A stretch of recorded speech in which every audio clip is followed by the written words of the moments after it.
Nandighosh TV प्रभाव रास्ता मरामती ने पिपिली विधायक को चिठी लिखि द्वितीय श्रेणी छात्र रश्मिरंजन राउत को भेटिले विधायक रुद्र महारथी। पिपिली ब्लॉक सिउलार नवकिशोर राउत पुओ रश्मिरंजन राउत रास्ता मरामती ने विधायक रुद्र महारथी को चिठी लिखिथिले एवं संघली ब्रिज ठारू बारमाण पर्यंत केनाल बंध रास्ता खाल खमारे भर्ती ए रास्तार मरामती द्वितीय श्रेणी रे पढ़ुथिबा रश्मि विधायक को चिठी लिखिबा खबर नंदीघोष टीवी रे प्रसारण होइथिला।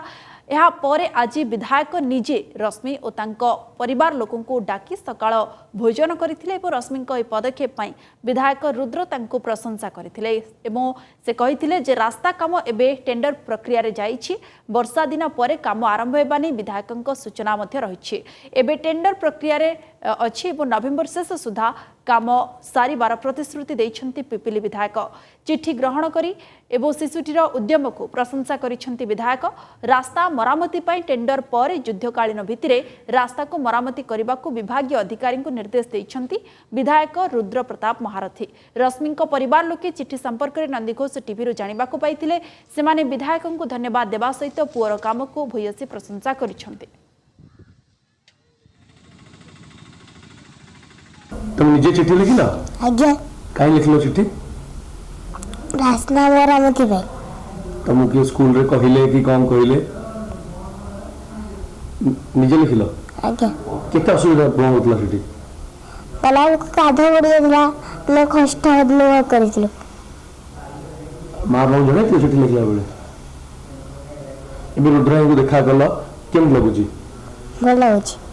पुओ चिट्ठी लिखला जेबे रात 9टार गोटे कल आसाला मो पाखु नंदीघोष टीवी जे गोटे चिठीटा भाइराल जाइए पुअर।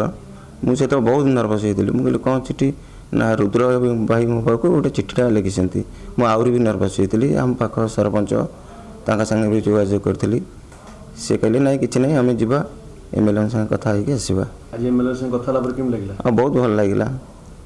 आगुरी तो देखी टीवी रे एबे सामना सामने बस कथा होची बहुत भल लगिला।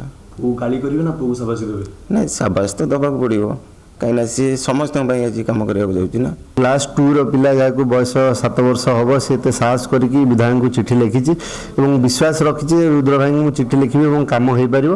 तो से जो मुझे जो खबर पाइली माँ बापा भी जान नथिले रश्मि चिठी लिखिथिला पिलाटी कोन पिलाटीर ना है रश्मि चिठी लिखिथिला से माने भी टिके नर्भस होउतिले ई केमदी कोन एमदी लिखि देइछि हमकु भी जणैनी माँ बापा को जणैनी। तो मु खबर पाइकी आमर गोविंदपुर सरपंच को फोन कली मु कहली तांकू समस्त को मो घर टिकी ब्रेकफास्ट डाक मु छुआटी जेहेतु मत चिठी लिखी मु चिठी ताठू डायरेक्ट ग्रहण करी और जो समस्याटी थिला रास्ता से मु आगुरी से रास्ता रिपेयर अधिकारी मान सहित आलोचना करी सेटा ऑलरेडी एबे टेंडर प्रक्रिया रे अच्छी।